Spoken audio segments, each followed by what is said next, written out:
Hello everyone. So यो questions unitary method class 8 बाट लिएको एकदमै important for BLE examination. So यहाँ क्वेशन नम्बर 3 मा हेर्न सकिन्छ the cost of 4 book is ₹200, find the cost of 1 book. यहाँ चारवटा बुकको प्राइस कति छ 200 छ भने एउटा बुकको प्राइस कति हुन्छ निकाल्नु पर्ने। So look at here solution number 3। यहाँनिर हामी के लेख्छौं नम्बर अफ बुक लेख्छौं and cost of number of book. तपाईं ल्याङ्ग्वेजमा लेखेर गर्दा पनि हुन्छ।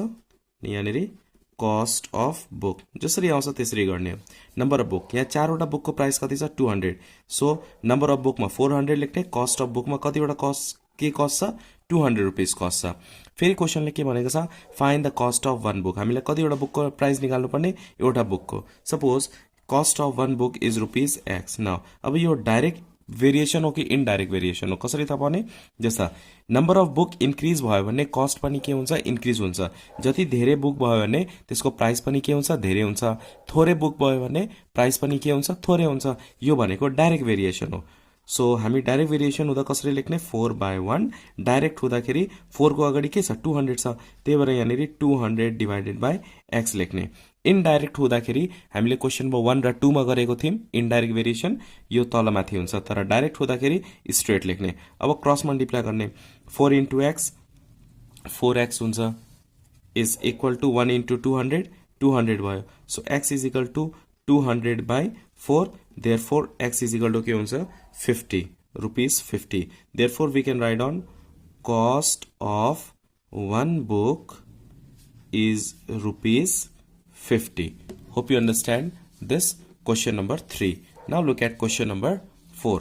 question number 4 मा क्वेशनले के भनेको छ यहाँ the cost of 1 dozen copies. 1 dozen भनेको के हुन्छ 12 पिसेस हुन्छ। 1 डजन भनेको 12 पिसेस। सो क्वेशनले के भनेको छ the cost of 1 dozen copies is ₹600। So यहाँनिर हामी के लेख्छौं नम्बर अफ कपिज लेख्ने, नम्बर अफ कपिज अनि यहाँनिर कस्ट लेख्ने cost of copies, cost of copies. Okay so 1 dozen को कस्ट कति छ 600। सो 1 डजन भनेको 12 पिसेस, 12 पिसेस कपी को प्राइस कति छ 600।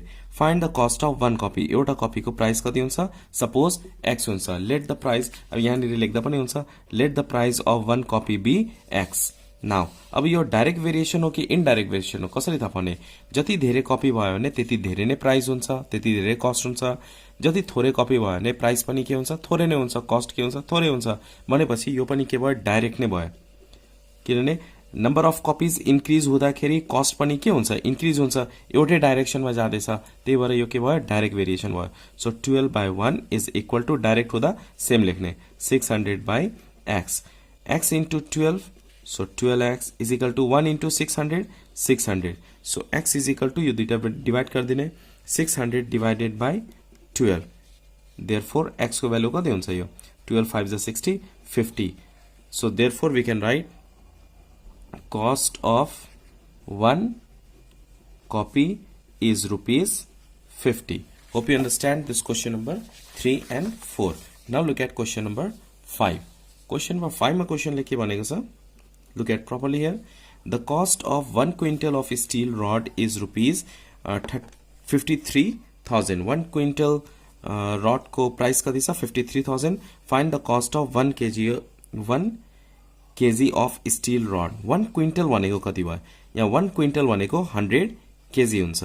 सो यहाँनिर हामी के लेख्छौं वेट अफ रड लेख्ने, वेट अफ रड एन्ड नेक्स्टमा यहाँनिर हामी कस्ट लेख्ने, यतातिर कस्ट अफ रड लेख्ने। Okay so weight of cut 1 quintal, यहाँनिर 1 quintal steel rod is rupees this. 1 quintal भनेको 100 kg। सो 100 kg लेख्ने। 100 kg रड को प्राइस कति छ 53,000। अब क्वेशनले के भनेको छ find the cost of 1 kg। 1 kg को प्राइस निकाल्नु पर्ने। सो 1 kg को कस्ट कति हुन्छ x। You can let here let the cost of 1 kg of rod steel rod is ₹x लेख्ने। नाउ अब यो डाइरेक्ट भेरिएसन छ कि इनडाइरेक्ट हो त्यो फाइन्ड आउट गर्ने। जति धेरै वेट भयो भने त्यति नै कस्ट के हुन्छ धेरै हुन्छ, थोरै वेट हुँदाखेरि कस्ट पनि के हुन्छ थोरै हुन्छ। सो यो डाइरेक्ट भेरिएसन हो। वेट धेरै भयो भने कस्ट पनि के हुन्छ धेरै हुन्छ, त्यही भएर डाइरेक्ट भेरिएसन भएको छ। त्यही भएर 100 divided by 1 is equal to straight लेख्ने 50 53,000 divided by x cross multiply गर्ने 100 into x 100x is equal to 53,000 into 1 53,000 so x is equal to यो multiply मा छ भने के हुन्छ divide हुन्छ so 53,000 divided by 100 and we get therefore value of x is equal to के हुन्छ 2020 cancel so rupees 530 so we can write down here therefore cost of 1 kg steel rod is rupees 530. Hope you understand this question number 5. Now look at the last question, question number 6. Question number 6 मा question ले के भनेको छ यहाँ हेर्नुस्. The cost of 1 gross of pencil. 1 gross of pencil भनेको एउटा gross मा 12 वटा हुन्छ. 1 gross of 12 into 12. Pencil कति छ यहाँनेरि 864 एउटा बक्स मा कति हुन्छ 12 पीसेस हुन्छ र 1 ग्रॉस मा फेरि 12 वटा हुन्छ 12 into 12 भनेपछि 144 वटा पेन्सिल को प्राइस कति छ 864 find the cost of 1 pencil so यहाँनेरि नम्बर अफ पेन्सिल लेख्ने number of pencils and here cost of pencils so number of pencil 1 gross भनेको 12 into 12 एउटा बक्समा 12 वटा पेन्सिल हुन्छ र 1 ग्रॉसमा त्यस्तै 12 वटा बक्सहरु हुन्छ सो 12 into 12 means 144 1 ग्रॉस भनेको लर्न गर्ने 144 144 पेन्सिलको प्राइस कति छ 864 हामीले के निकाल्नु पर्ने find the cost of 1 pencil so cost of 1 pencil is x let the cost of 1 pencil be x अब यो दुईटाको रिलेसन डाइरेक्ट हो कि इनडाइरेक्ट हो जस्तो नम्बर अफ पेन्सिल जति धेरै पेन्सिल भयो भने कस्ट पनि के हुन्छ धेरै नै हुन्छ जति थोरै पेन्सिल भयो भने कस्ट पनि के हुन्छ थोरै नै हुन्छ पेन्सिल धेरै भयो भने नम्बर अफ पेन्सिल धेरै भयो भने कस्ट पनि धेरै भयो नम्बर अफ पेन्सिल थोरै भयो भने डिक्रिज भयो भने कस्ट पनि के हुन्छ डिक्रिज हुन्छ सो यो पनि के हो डाइरेक्ट भेरिएसन हो दुईतिर पेन्सिलको नम्बर इन्क्रिज भयो भने कस्ट पनि इन्क्रिज हुनु भनेको डाइरेक्ट हो सेम डाइरेक्सनमा गइरहेछ ओके सो डाइरेक्ट भेरिएसन छ सो डाइरेक्ट भेरिएसन हुँदा कसरी गर्ने